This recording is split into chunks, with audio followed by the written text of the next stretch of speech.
myself. I can't see the buck. Oh, just so it just can be tightened and stay tightened. That's all. It's not looped through properly. Oh. All right then.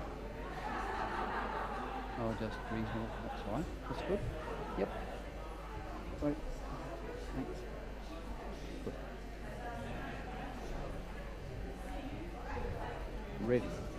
Ready for action. Well, the judge has arrived. It's I make it about 26 minutes past, 27 minutes past.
Oh, well, I will just go and she can join later if she comes in. Yep. What was I going to ask? As I call them up, I'll use that time to do a little bio. That'll save time. Each one I'll give them a little introduction as they're walking up to sort out the seats.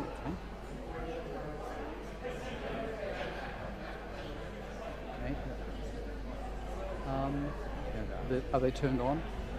As I call them up, I mean they're turned on out there on the chair. I do a little bio. Each one I'll give them a little introduction as they're walking up to sort out the seats.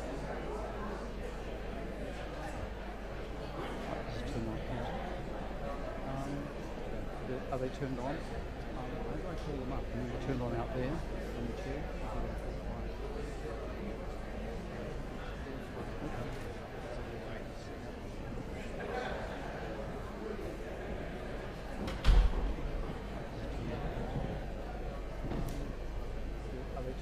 Are they turned on?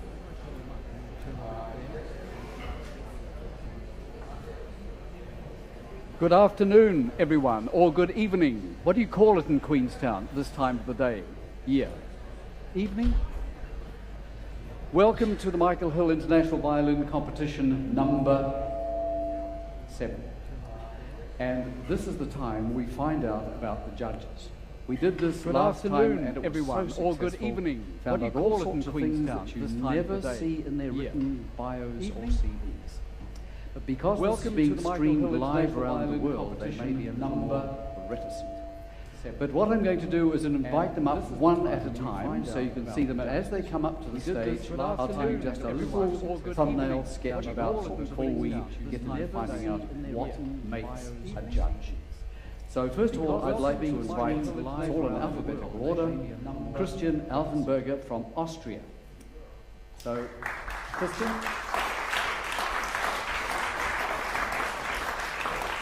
Christian, I think these steps here might be easy to navigate and find your way, the best way you can, to your favourite seat.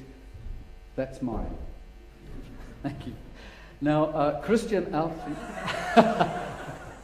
he is the judge after all.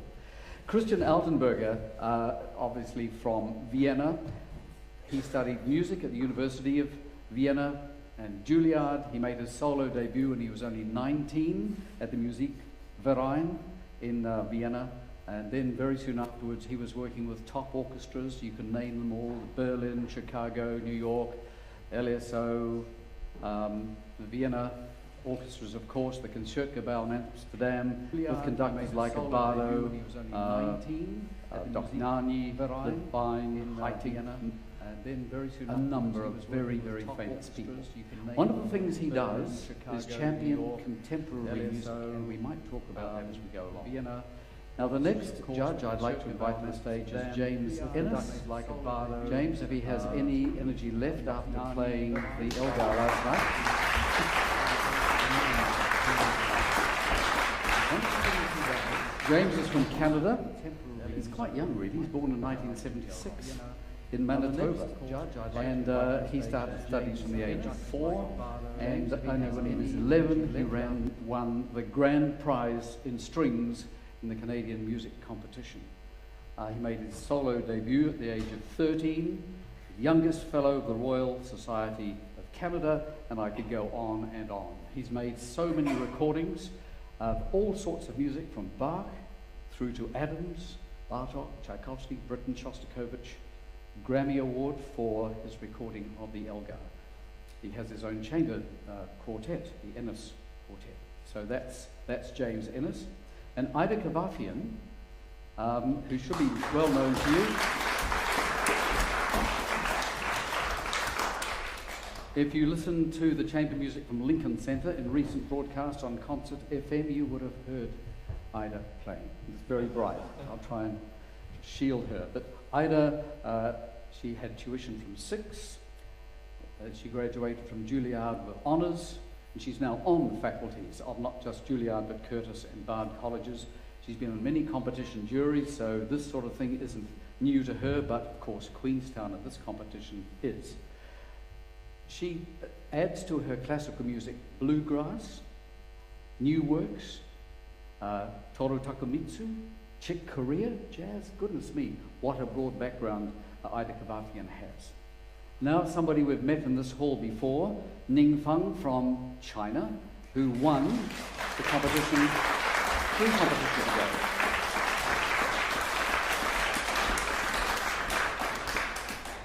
From China, he studied first of all at the Sichuan Conservatory, then the Royal Academy in London.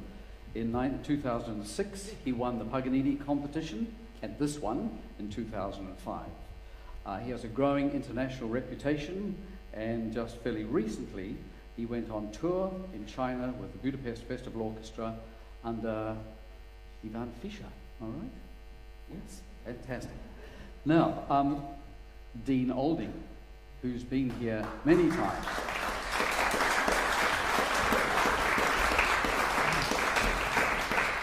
Dean Olding's one of the judges. He's also the competition's artistic director from Australia. He's the first violinist of the Goldner Quartet. It has been for quite some time. They're coming back to New Zealand in October? September, with Piers Lane? Yes. So you'll be seeing him again in performance. But he's done a lot of music with premieres in Australia. He's artistic director for the Sydney, mostly Mozart Festival. He also studied at Juilliard. What is it about Juilliard? It must be pretty good. Tops.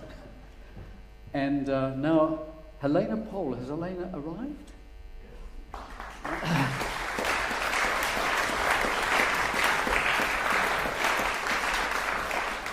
Elena is the first violinist of the New Zealand String Quartet, and she's been that since 1994. Before that, she was the first violinist of the San Francisco Fidelio Quartet, touring Europe, North America, Australia, Asia. Now, of course, she tours very widely with the New Zealand String Quartet and gives with them about 40 concerts a year. Many recordings. I can say a lot about. Studied at the Musikhochschule in Cologne. That's a little while ago, perhaps, but look what happens to all these young people who might be here tonight. This is the start. As Michael said, there's a way to go. She went the way. Now, Dmitry Sitkovetsky from the United Kingdom, but you'll know...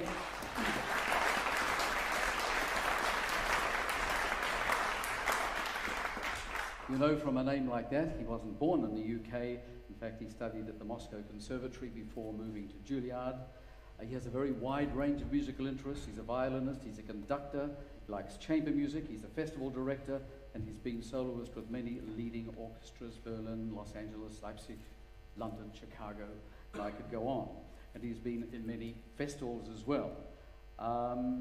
Transcriptions is one of his big things. Where is he? You're right there. Transcriptions are, because there's a lot of music you would like to play and you can't play it unless you transcribe it for your instrument or for a string quartet, for example. So you've transcribed at least 40 works, I think. So maybe if you want to expand your repertoire, you might look at some of those.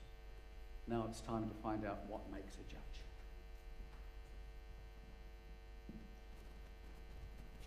So I'm going to ask, the first question is, and this will be for Dean because he's on my right. Microphone for you, Dean. Had I known that, I wouldn't have sat here. Well, left to right for the audience. All right. Why did you take up the violin? Where did it begin? What was the key to you saying, I'm going to be a violinist, or perhaps you're going to be a pianist? Well, I had the advantage of growing up in a musical family, and probably many of my fellow judges would have a similar story. My parents were both concert pianists, and I like to say that I took up the violin because we didn't have 3 pianos in the house. But they would do a lot of 2-piano work together. I grew up hearing the piano. I thought it was quite normal to have parents that played concertos with orchestras, and Beethoven was common in the house, and doesn't everyone live like that? Of course, years later, I looked back on it. They told me, as I was only 5, that I wanted to play the cello, but I think that was because a cellist visited the house for a piano trio rehearsal or something. I liked the instrument and the sound of it. And because I had a love of the string sound, they couldn't find a cello small enough in those days, so they put a violin in my hand. So I'm very grateful I don't have to lug around a cello for the rest of my life. But for that, I might have been a cellist. Thanks, Dean. Great. Now, who's sitting behind me? Oh, Ning. Ning, you've probably been asked these questions before. Did you start with the violin? Yes, I did start with the violin. And who put the violin in your hand, first of all? It was actually my father. Although both my parents, they are not musicians, but my father, Great. Now, who's sitting he's behind me? Oh, Ning. Ning, you've probably been asked these questions before. Did you start with the violin? He was younger. But And who put the violin in your hand?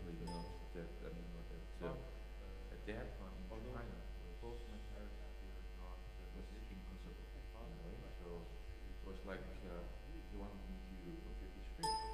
So I was lucky enough because my parents they asked me to play the violin only because they wanted to develop a good hobby for me. So my dad's original idea was that one day I grow up and I go to work, and after I work I come back home and I play some violin. And that's it. Which in a way I do the same now. It's just that At what point? How old were you when you said, no, I don't want to do that other thing. I want the violin for my career? I suppose that was when I was about 11, because that was there was a kind of a turning point, because if I was going to the high school at year of 12, and at age of 12, sorry, at the age of 12, I just arrived 3 years ago from Berlin. My mind is not here. At the age of 12, and 1 year before that, I had the choice of either go to the normal high school or go to the high school which is attached to the conservatory in my hometown, Sichuan. So at the end, my parents, they asked me, what is your choice? So I seriously did some thinking, and then I said, okay, I will play the violin. And then, so I did an audition for the school, the musical school, and then continued learning the violin. And here you are now. Isn't it fantastic? Can you pass that to Ida behind me, I think? Ida, am I going to ask you about your violin or your dogs? What would you, Well, is it now. my choice? Yes, do. Dogs, please. Dogs, all right, dogs. I don't know if anybody here knows that Ida breeds a very famous kind of dog, and she's a prize winner and a breeder in the States. Tell me about it.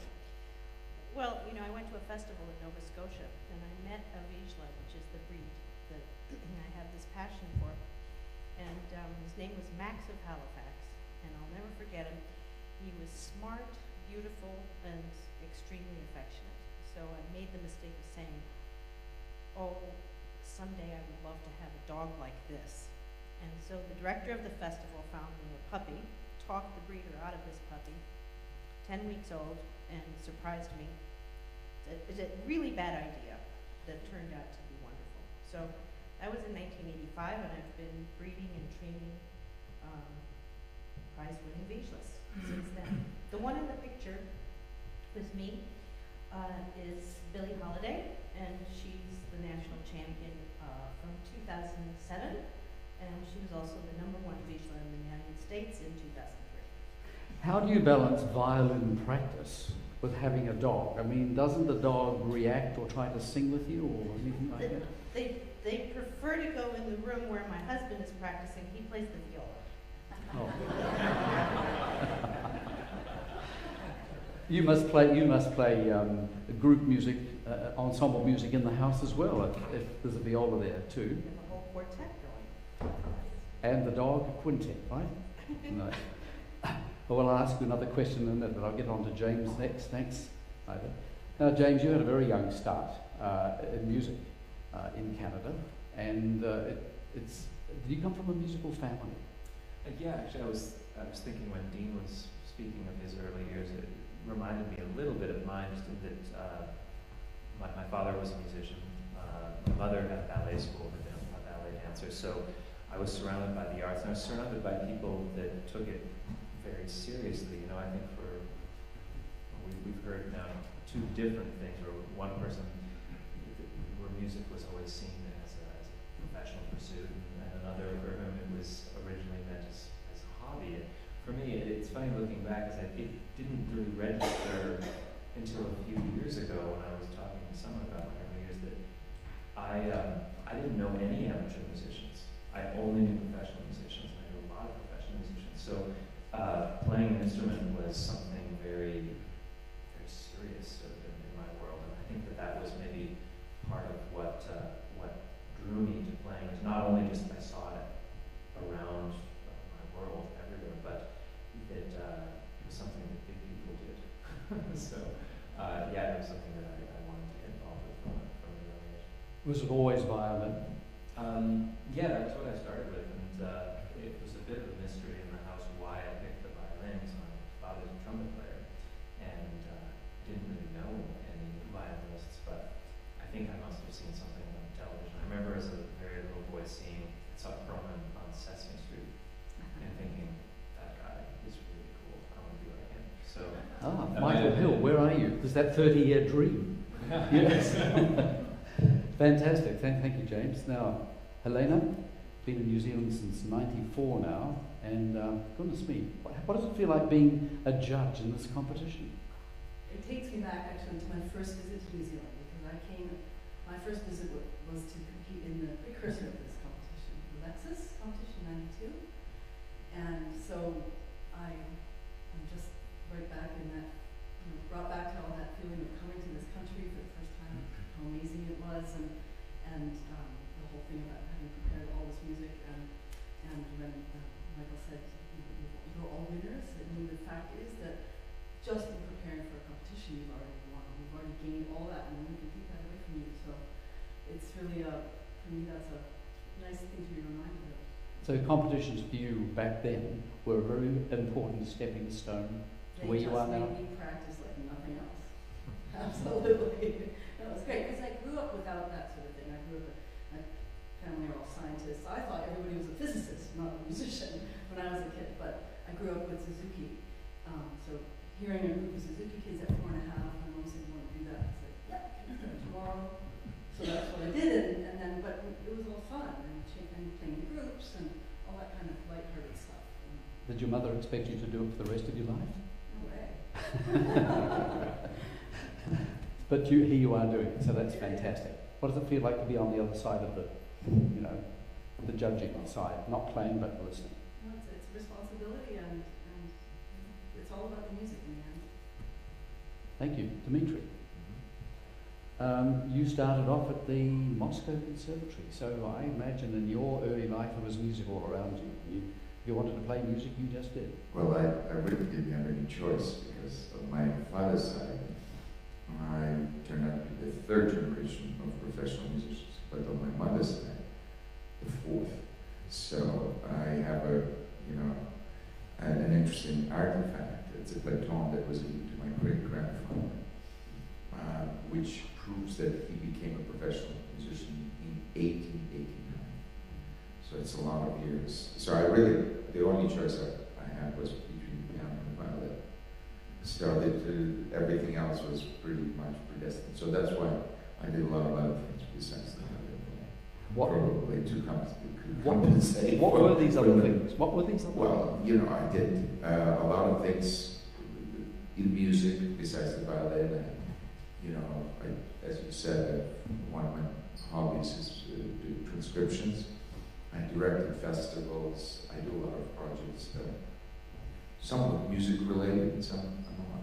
So I always, I'm grateful that I was sort of born into such a fantastic musical family. But I had equal interest in literature, in theater, in movies, in a lot of things that all have to do with art. But I don't know what I would have done. And I know I've been right sort of in the middle. You moved obviously from Russia to the UK at some point. Was that driven by? First I moved to America. I immigrated to America in '77, and in my first week I met Dean and Christian. Yeah, they were there already at Julia. So, I had a rare chance to have come back from, in that time, undoubtedly the greatest musical environment and best music education into a fantastic times to be in New York, because the chamber music was not something that was strongly pursued in Russia, and in New York I really discovered chamber music in a big way. And you'd remember, and Dean would remember, we would, playing chamber music late into the night. I'm sure you also, but I would also be involved now that, with the future members of the Emerson String Quartet and some of the famous music personalities now in the world over, we'll just play read chamber music till 3, 4 in the morning with some beers and pizza. And that was wonderful. I mean, New York was the place to be in those days, though it was a lot dirtier and a lot unsafer than it is now. Christian, you can't play.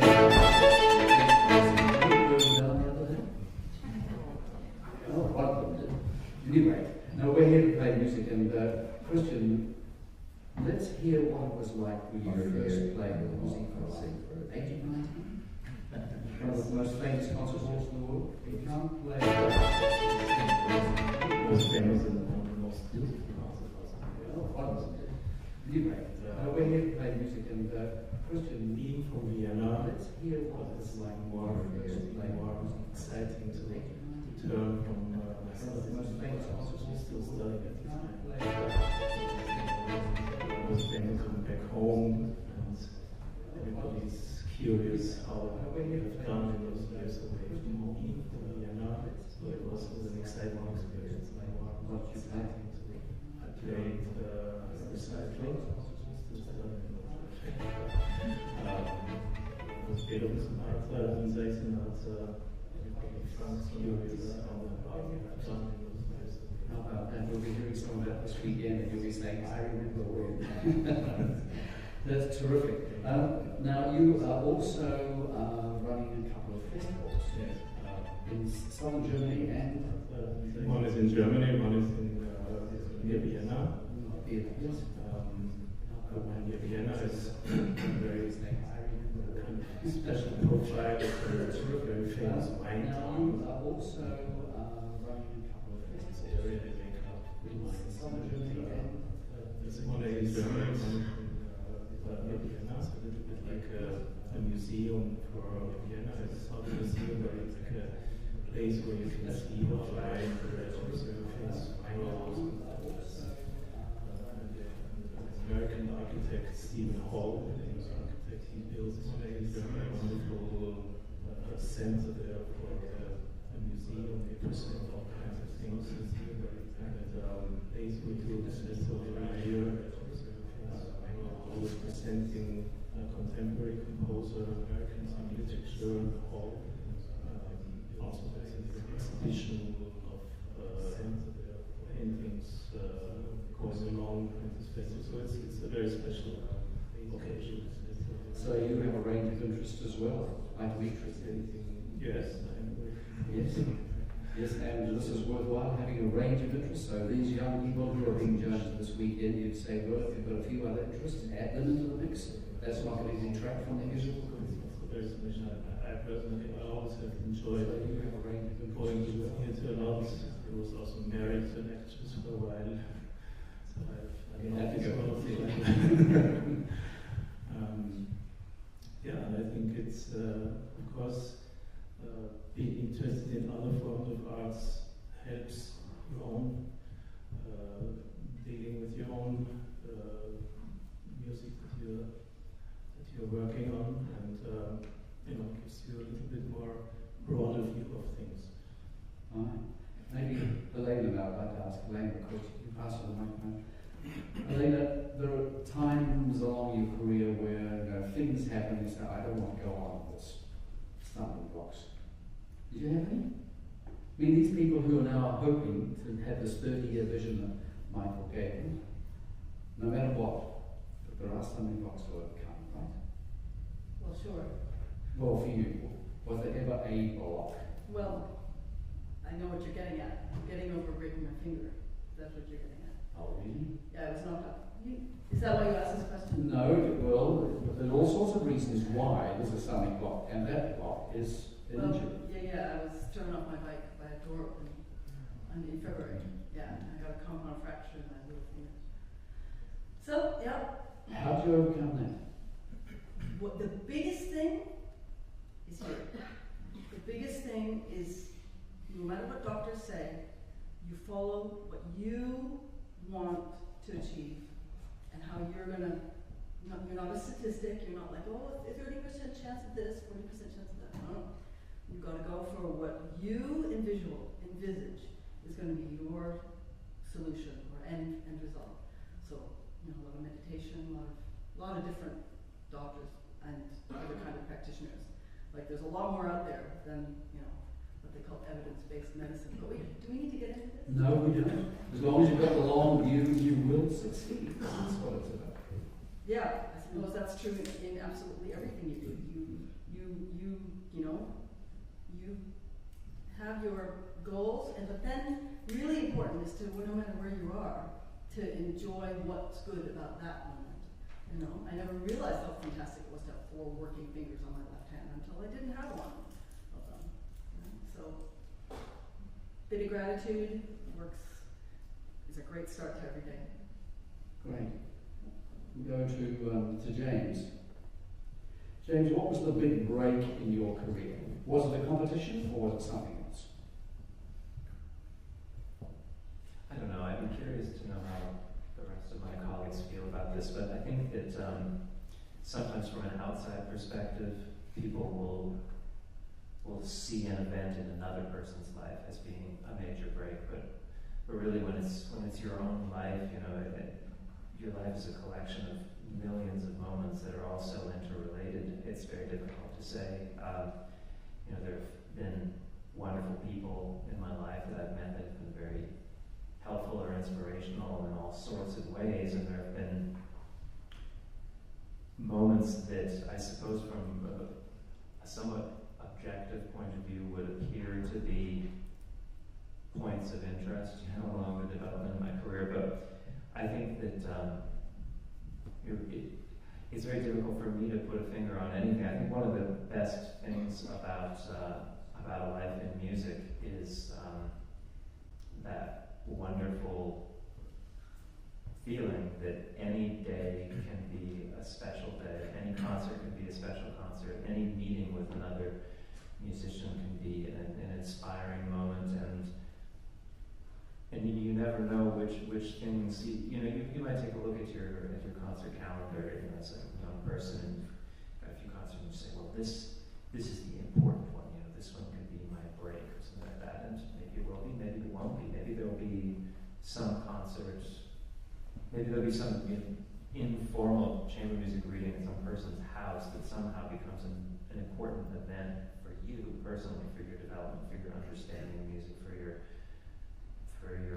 love of the instrument. So it's very hard to say.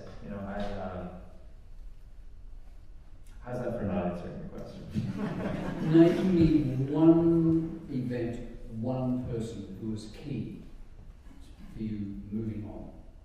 Well, I was very, very fortunate to be born in a town with a wonderful violin teacher. The teacher that I grew up with, Francis Chaplin, who was a very well-known, respected Canadian that ended up moving to, in world terms, seems like a little bit of an unlikely destination, Brandon, Manitoba, but Brandon, Manitoba, because of a few very remarkable people that moved there in the 60s, became sort of a center for music education, and it remains one to this day.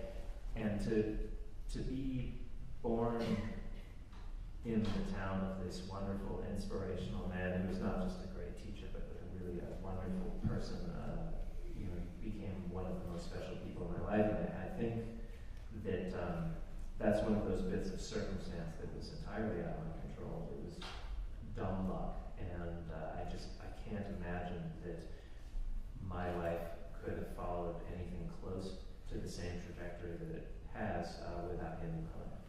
Thank you. Importance of one person.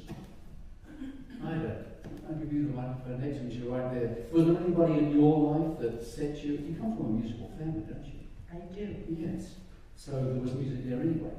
But was People one person? confuse me with my sister, which is a nice thing because she's very good. I don't mind being mistaken for my sister. She's a fantastic violinist and a wonderful teacher. We were also a musical family, and my father and mother met in the orchestra in Istanbul where I was born. But the one person, I do have one person, it was Oscar Shumsky. He was everything to me, an inspiration in every way. Musically, mostly, but also just the fierceness of his integrity and his passion for music.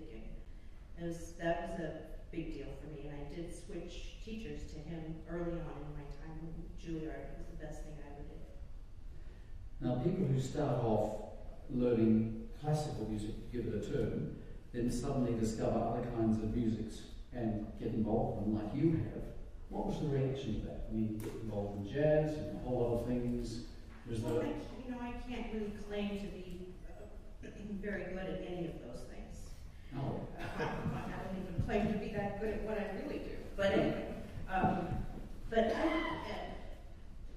similar to what other people have been talking about, I think it takes a sum of many parts to make a great musician, and all of these things contribute to each of our lives in a way that makes us who we are. So playing with chicory, which I'm going to be doing in a couple of months. Is, you know, a great musician is a great musician, whether they play jazz or whatever. So I just consider being fortunate having these people in my life. I've learned a lot from all of them. Thank you. Who's sitting behind me? Nick, how do you manage to get beyond the note on the page to express the musicianship that is deep within you? How do you do that? I suppose a lot of young people are afraid to do that. So there must have been a point where you do that because you do it. Your audiences will tell you that. Well, actually, how can I put it? It's like, you know, we all speak with our mouth, with our tongue, and naturally our voice is different.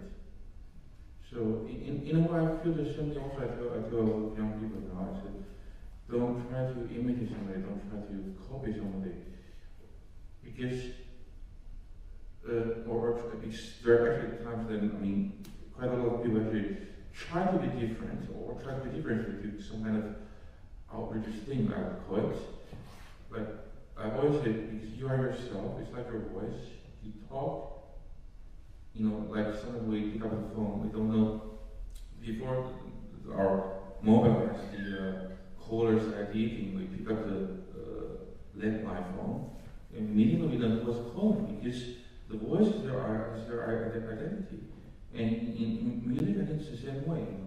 You know, everybody, I mean, we all need to volunteer on stage, and the same piece, the same voice we play in different ways, naturally. Not that we're intentionally trying to be different than other, but it's just natural. So just try to, I mean, obviously one has to learn the right style, you know, from different, you know, different period of time. You know, there's classic, there's baroque, there's romantic, there's contemporary. You know, we have to learn all those things, but even starting with the same teacher, learning exactly the same thing, somehow the outcome will be different. I think that's the individuality, and personally, for me, I don't intentionally try to be different than anybody else. Because what I think is that I am different anyway. I am myself. So that's the unique thing about each individual person. So, thank you. Dean, what have you learned? What's the greatest lesson you've learned in your career with music? Concertmaster Sydney Symphony, Gold Note Quartet, concerto performer. You've been involved in lots of different violin playing. That's quite a question. Well, pick something out. The greatest thing I've learned, I think, to be a professional musician, you don't have to have, everyone talks about talent and all that, but I think stamina. Stamina seems to be one of the greatest qualities you need in this profession. It's tough out there. You have to outlast everybody. you have to work so hard. When you think about someone goes to medical school and they study for how many years? 5, 6, 7, 8 years. We have to study for Lifetime. 15, 20, 25 years before we start to really consider ourselves a master or at least proficient at what we do. So, and our tools cost a lot more as well. The cost of great violins, of course, these days is a formidable thing. Well, I was listening to everyone else talking and thinking, gee, I wonder what I'll say when he asks me that question. Now you ask me something completely different. Don't want to make it boring. No, Not important because everybody has a different story to tell.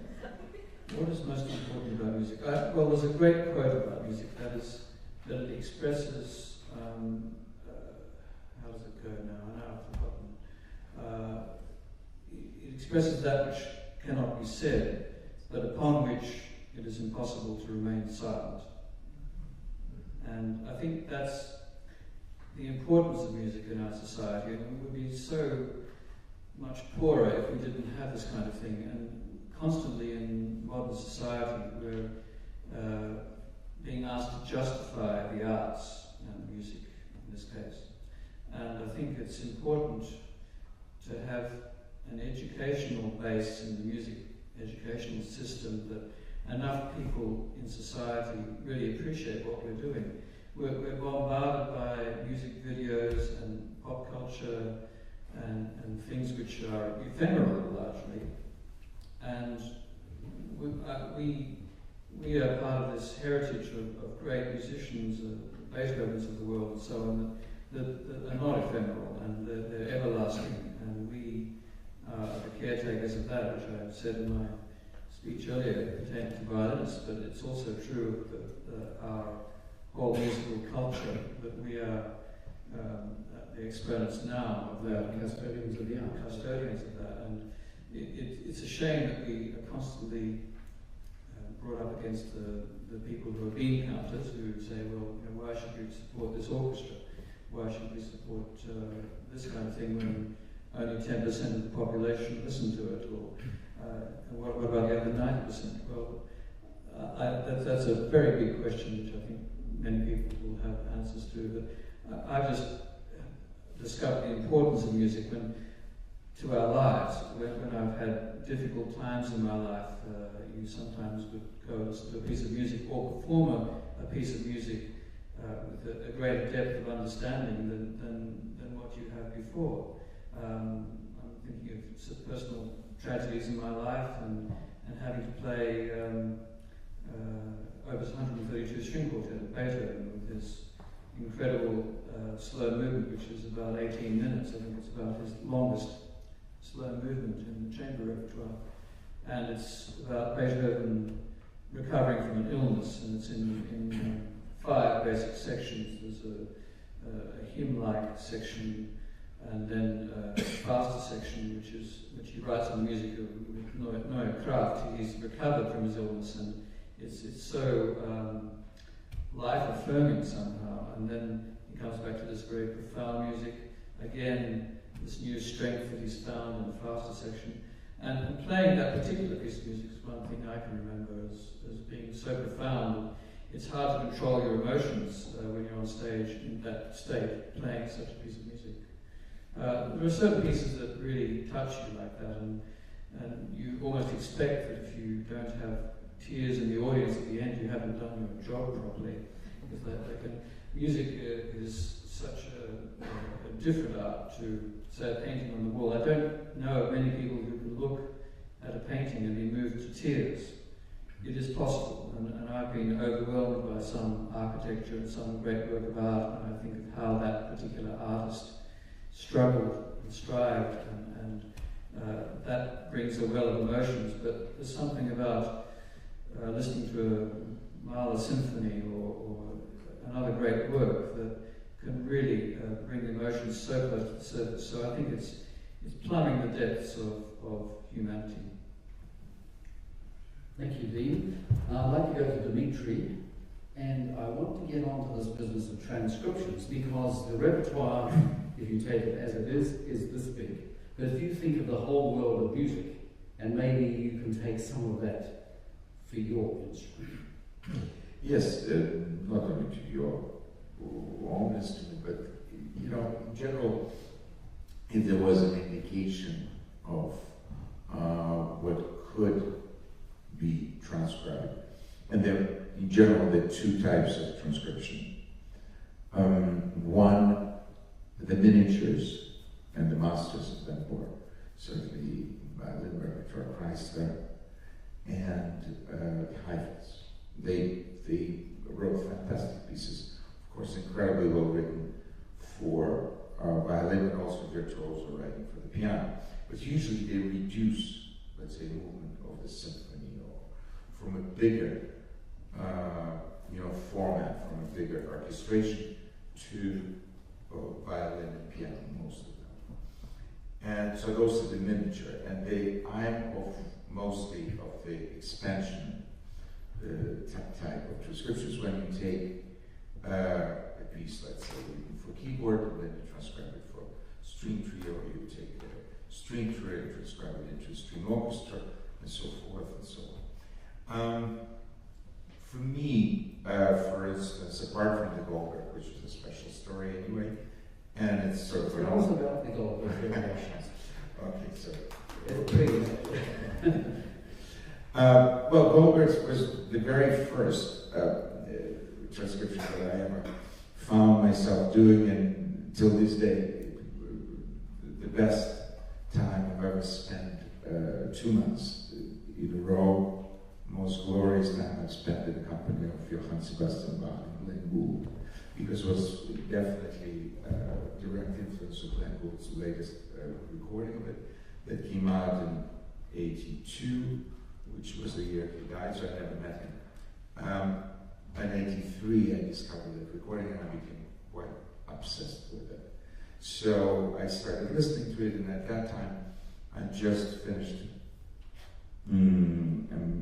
Chamber Music Festival, and the last thing was in my ears was a beautiful Beethoven Serenade Opus 8 for String Trio. So String Trio was sort of in my mind, though I was on tour playing probably Baroque concerto or Mendelssohn concerto or something.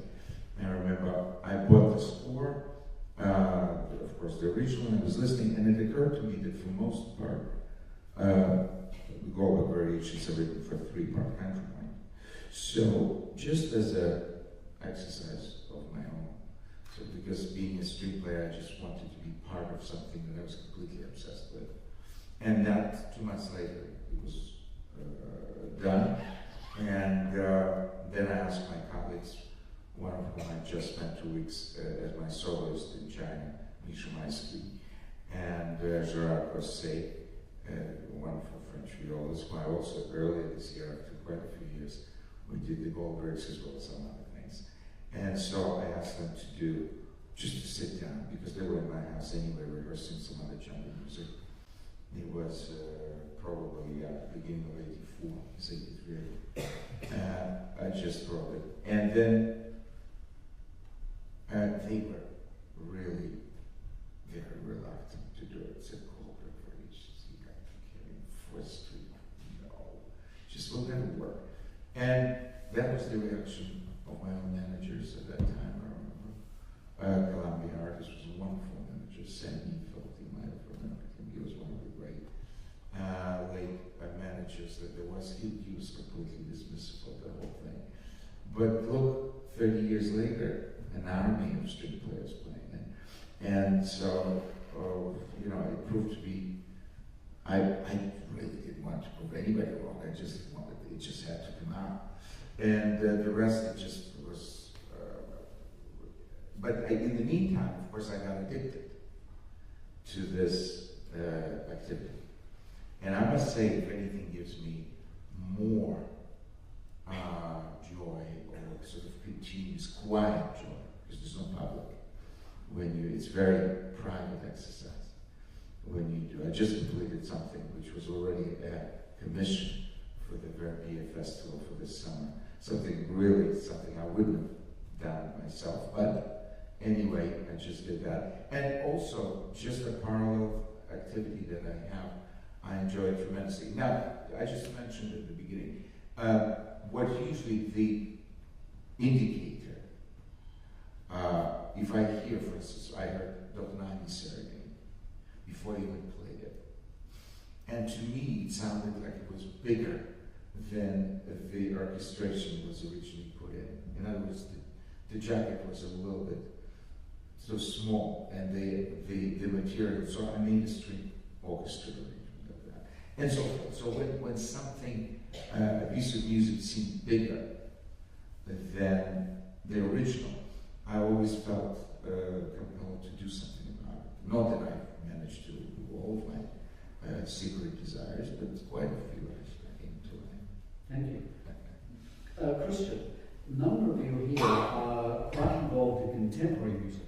Now, I've heard about Dean and the power of the masters like Beethoven, but there are still people today writing music, and somebody's got to perform that music. Sometimes there's a huge resistance from the audience. Don't you either think that contemporary music is worthwhile, that you need to give the composer some work?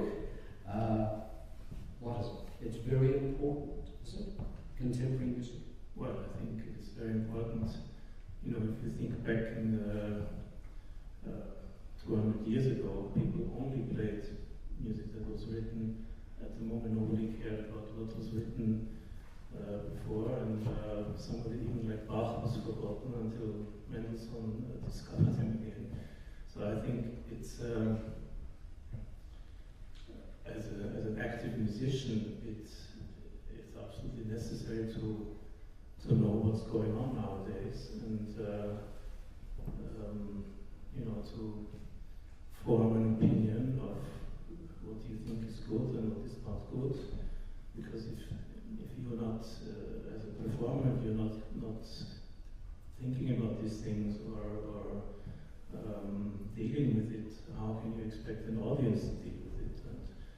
And so I have always found that very natural, and I've had some very interesting times meeting composers and working with them, having pieces written for me that you know, where I was almost involved in the process a little bit, and I absolutely don't want to miss those experiences.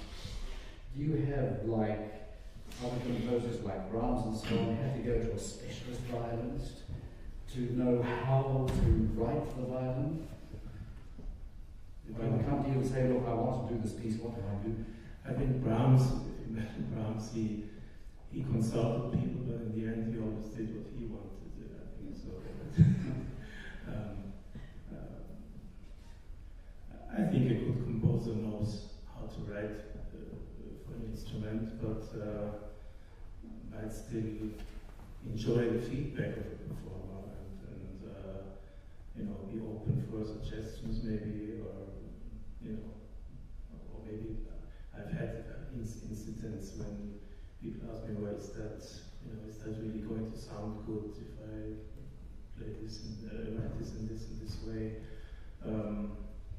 So I think it's different from composer to composer, but of course a good composer knows how to write for an instrument. Right. Now, I've got a question you had like to ask Ida. This is about contemporary music, Ida. And it's about this, I must read this correctly, the fire and blood, the Doherty fire and blood. Now, what's that all about? Well, Michael Doherty is an American composer who bases a lot of his works on American icons and legends. You know, I've dressed up as Nancy Sinatra to play some of his work, one of his works.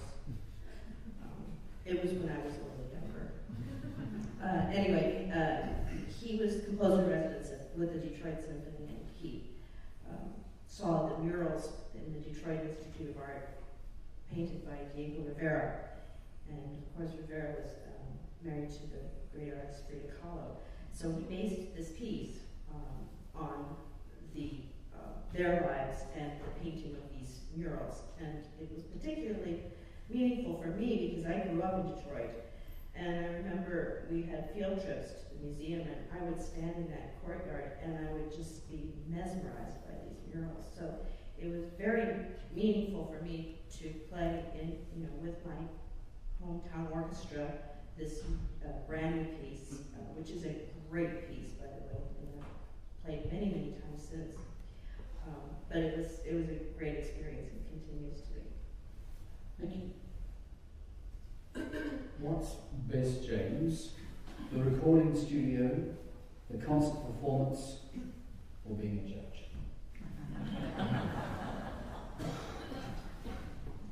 Well, maybe you'll have to ask me again next week.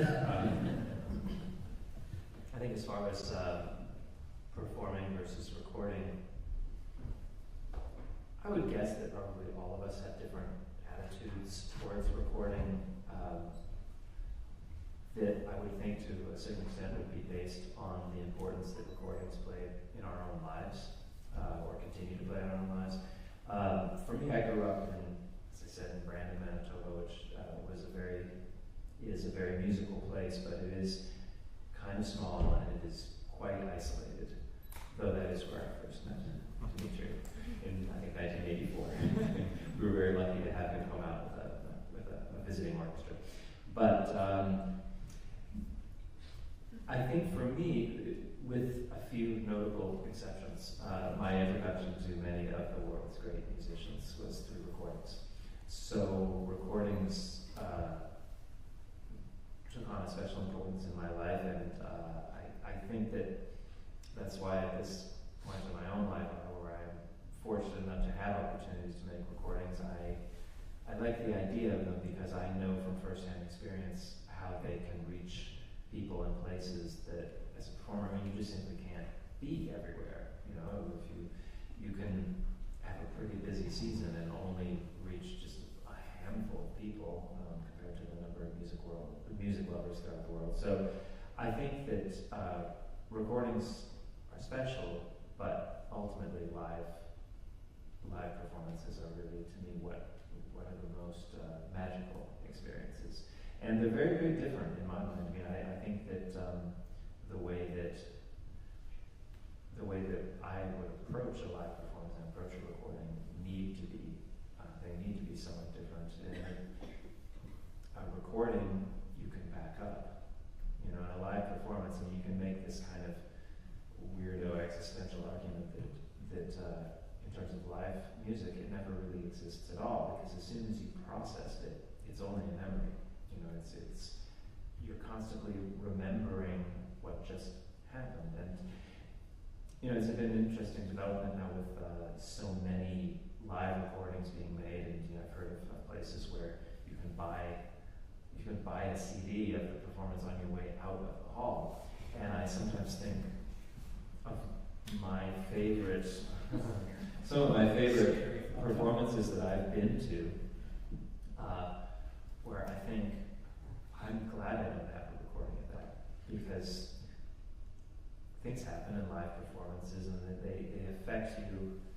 So much of what a listener gets from a live performance is what they bring to it themselves. You know, and as an audience member, I know that some of the performances that have been profoundly affecting to me are because of who I was that day, and my frame of mind, and my attitude, and my age. And I think of some of these amazing experiences, and I think, thank goodness I don't have a recording of that, so I can say, oh yeah, that was a little sharper, that was a little ragged, or that's not quite the way that I would, now that I know this piece 20 years later, that's not quite the way I want to hear it. These things that exist in our memories are extremely special. So I think it all has its place, you know, but live performances for me, that's kind of the nature of our art form, and it can't really be replicated. Unique. Yeah. Elena, your chance to ask any of the judges on this platform what you have never dared to ask. Or would like to ask.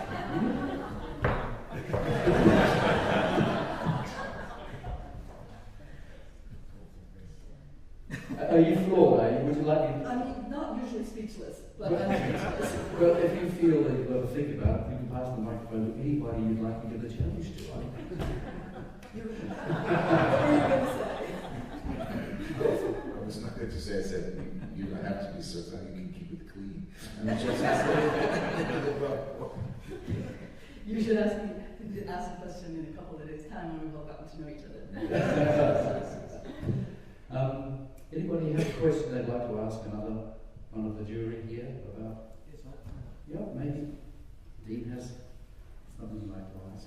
I think many people here would be interested, and I would be interested, what my colleagues here do outside of music that helps them. I know Ida's talked about her dogs already, that's a passion, but what is your human side, and what do you do outside of music that you really love? Your yacht? We're fellow sailors, so we like to sail whenever we can. But that's not what I would list as my primary one. All right, well this is a good round to end this on. So we'll go around and ask what these wonderful musicians do besides music, that gives them relief from music or compliments in music. Nick? Actually, I come from China. What is the first thing related to China? Food. Oh, that's it.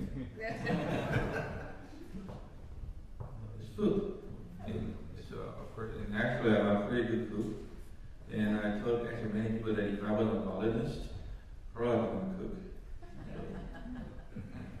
What do you like to cook? What's your favorite dish? Well, it's like asking who's my favorite comfort food. Food. So it's like usually so. Eating it or preparing it? Preparing it. Actually preparing it. But not washing dishes. Like being in the process. Besides the dogs, I enjoy sports. I'm a good spectator. I love baseball. And I love to cook. And I sometimes have been known to bet on horse racing.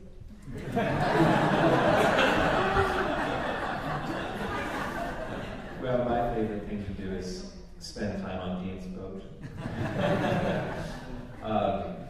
Boy, I'm also a big baseball fan, and we have lots to talk about. Yeah, I enjoy following sports. I think I enjoy things that are somewhat more clearly defined than music. I find myself getting into intense passions at different times in my life. There were a few years where I'm a little bit over it now somehow, but I got just intensely interested in the space program. And so that was something I was obsessed with for a few years. A few years before that, I got obsessed with cars and I rebuilt an old car. I don't know, certain things that are very unrelated to music, because really you take away these sort of peripheral things, and I'm really just a big music nerd. It's what I love, it's what I do, and it's what I listen to, it's what I live. So, there are the peripheral things, but the biggest obsession currently is my 15-month-old daughter. Oh, she's so cute! And she's here. As a kid, I read, and that just opened my mind, being from a small town. Maybe not like Brennan, but pretty small, Ithaca, New York. And then in my 20s, I became completely obsessed with Tai Chi. I've been doing that since then. I love Tai Chi. Anyone want to ask me about Tai Chi? Actually, I'd be happy to do a little class for competitors. If anyone wants to do some Qigong and stuff, I'd be happy to do it. Anyway, and in my 30s, I had a tennis teammate. Sorry? You're not allowed to give them an advantage. That's a complicated one. So I love playing tennis, though I'm terrible, but I love it. Thank you. Children now? Well, Sorry? I actually I don't play tennis, but I also love tennis. I'm playing a French Open, which is happening right now. yeah. It's going to keep us up at night. Exactly. Well, I'm a huge football fan, but European football, because I grew up playing, and I go to games every time I'm in London, and I've been a subscriber to Chelsea Football Club for years. So, yeah, I'm a diehard football fan. But I also love movies, theater in general, and once I remember only once in my life I met Takemitsu. And it was in Berlin, and we sat down for 3 hours, and we first went down in the cafe, and all we did was talk about movies for 3 hours. He was a huge movie fan, and also wrote for 70 films himself. I didn't realize it was that many. So, those are two of my major hobbies. But Was he also drinking? we're both. Yeah. We both have been drinking as a wonderful man. Christian. James, you mentioned your 15-month-old daughter. I have a 7-month-old son and also a 2-year-old son, so whatever was my priority before that has finished, and I'm concentrating when I come home. There's lots of life in the apartment. Well, we've had a wonderful time. Any other questions? Anybody from the audience? One question from the audience would like to ask any of our judges. Anybody? No? You'll follow this competition every inch of the way, I'm sure. And then you'll agree or disagree with the judges at the end of it. Kelly? I think all of the judges need to tell us their most embarrassing performance moment. Do you want to hear the answer to that? Oh. Not a positive way to end. Well, probably my last concert. I can remember one instance where I was just mortified afterwards. At Juilliard School, I had a bit of a reputation as a good sight reader, and I was concert master of the Juilliard Orchestra and so on. And anyway, I happened to be walking down the hallway outside this small recital hall one day, and one of the faculty came out and saw me, and they had a last-minute emergency, and there was a choir playing with a couple of instrumentalists in this medieval work. And I said, "Oh, quick, our violinist is sick, could you come and play?" And you know, you could sight read it. No problem, no problem. It's just written in 1453, this piece. It's just all quarter notes and half notes. No problem at all. Oh, I said, "Oh, sure, I can handle this." So I went on stage, and the piece was very short. It was about 2 or 3 minutes. That's all they needed me for. So I walked on stage, and the music was there. Yes, that looks okay. And the conductor gave some sort of upbeat, which I didn't know what it was, whether it was in 6/4 or 3/2, and what's more, this was medieval music which was written before bar lines, and it had a lot of the kind of pocket effect where one instrument comes in quickly after the other. And so if you miss your place at the beginning, you're history. So I was getting ready to play, I misread the upbeat, something happened, I didn't know where I was, never heard the piece before. I kept on trying to come in, and no, that's not right, stop again. And after about 3 minutes, I played 2 notes and missed the entire part altogether, and took about went off stage. So much for my reputation as a good sight reader. And he's still a judge at the competition, so. Then what's the embarrassing thing that happened to you? Don't say it was in 2005 in this hall. No. There's one thing wrong with my family that, for my grandma and my dad, is that our noses split quite easily. And that was actually my first performance in Germany. It was back in 1999, and I was playing the.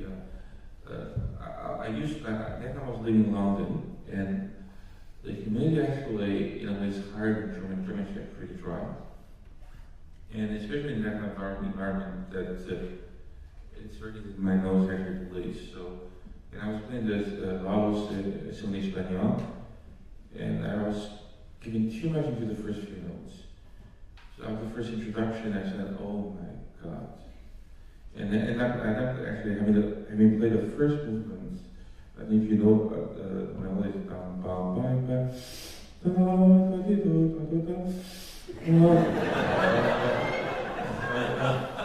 I started really, and I had to stop in the first movement, and I went back to get some tissue and kind of stopped the bleeding, but that was pretty embarrassing. I was lucky because by any chance I got a great violin, so.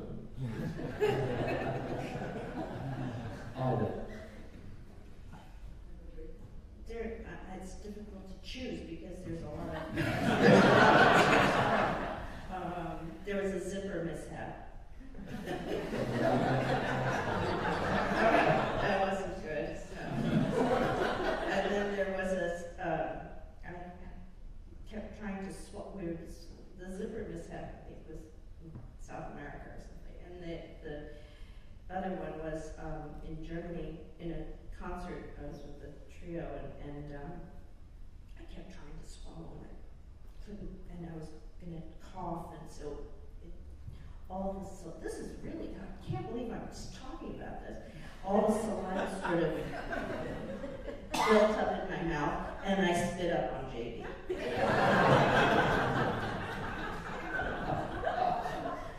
I'm so sorry.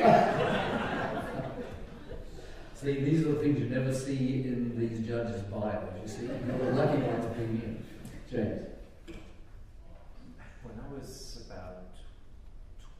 20 or 21, so I was doing a set of performances with the New Jersey Symphony, and they perform in different towns in New Jersey. There'll be a run of 3 or 4 concerts, each one in a different city. And I was staying at a friend's apartment. Well, actually, I think I was still living in New York at the time, so I was staying in my own apartment, which makes it an even less of an excuse. But for whatever reason, in 3 concerts in a row, I managed to forget one important item of clothing. I forgot one day I showed up and there was no jacket. Okay, well, it's easy enough to find a jacket from some player who wasn't playing a violin concerto or orchestra. Then the next day I remembered my jacket, and for some reason the shirt was not on the hanger. That was a little harder. The final concerts, I didn't have my pants. And I don't know how this kept happening. I've always kind of wondered if my roommate was playing a prank on me. I need to ask him about that. But I ended up wearing a pair of pants that, I mean, it was like something out of some old Charlie Chaplin movie or something. These pants were the stage manager's pants, who was a really, really big French Canadian guy. Very jolly guy. He was like, oh, you can borrow my pants. And they were, I mean, you could have fit 3 of me in his pants. And his belt wasn't going to do any good. So we tied a piece of rope around his pants through the belt loops and cinched them up in the back, so there was like probably a bulk of material about this big in the back. And I sort of sidestepped on the stage, sidestepped off the stage. Oh well. I couldn't possibly tell that story. My sort of worst memories are various gigs I used to do as a student. One was the Heidelberg Chamber Orchestra, which was this little group that got in a VW bus and drove all over Europe. The tour I did, we went on down to Italy, and it was like this so low budget tour situation where in the interval the guy running the show would say, oh, our accommodation has fallen through, would any kind audience care to billet the players? And he did this trick every night to save money, and you know, playing night after night after night after night, just little tiny orchestra, just a string quartet, really, an oboe or something, and you get tired and tired, and you're driving this VW bus, and you don't eat well, and you don't sleep, and it's just full. And then one night in Cermat or something, in the interval, somebody came and said, hey, Rudolph Serkin's in the audience. That was really embarrassing. We sharpened up for the second half, but I think he left.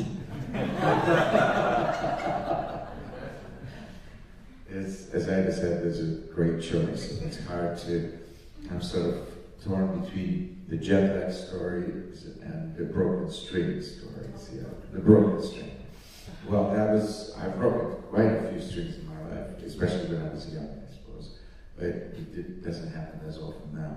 But years back, I was in Spoleto Festival in Charleston, playing a Brahms quintet. I was the first violin on that occasion, with Jenny Laredo, Lucas Kashkin, Sean Robinson, and Fima Brofman on the piano. And you know, it's very hot and humid in the summer. I mean, May, so strings do break. So in the middle of it, you know, we play the very vigorous and loud third movement scales. And we've played already, you know, the middle part, the trio, and come back, and then my E string breaks. So I go off, stop, I go back, and Paula Robeson, who was hosting the series, the chamber music series, she said, well, what should I do?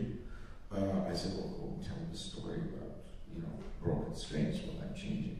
So she did, and she comes out and tells a story about her husband, Scott Nicholas, who went for violas, who played a concert and played a solo viola piece and broke a string, went off stage, came back, and then broke another string, so I did ha. In the meantime, I changed my string, and we play the whole movement, and we are almost in the final stretch, and my G string, which really breaks. Now, I looked at the page, there's nothing above D flat, on the G string, which I didn't possess at that time. I looked up, and Sharon Rose you know, I went up an octave, finished the movement, and stood up. At that point, female girlfriend, you couldn't hear anything because he's got all these octaves, it's so loud. I said, where are you going? I said, I've broken a lead string. So that was it. You know, that was pretty embarrassing because the pianist didn't even know. You know, just knows anything wrong. You should have said, my G string. My G string. You know, being the last one is difficult. I have a good one with a broken zipper, maybe that's you didn't tell me, as I can tell now. In Vienna, they used to have summer concerts in the big court of the city hall, a huge outside place with a very high stage. And I was playing a concerto with the Vienna Symphony and changed before the concert into my concert suit, and as I closed the zipper broke. So that, you know, what can we do? And so some helpers came with some safety pins, and it was a big operation. Finally everything was fine, I thought, and you know, I warmed up, and then I walked up on the stage on this really high podium, and as I shook the hand of the concertmaster, he said to me, "You know your fly is open." So I kind of stood very stiffly for the whole time. Now, ladies and gentlemen, you know what makes a judge. Many, many things. So please thank this wonderful group of people for their stories tonight and for being here for this 7th Michael Hill International Violin Competition. Thank you all very much.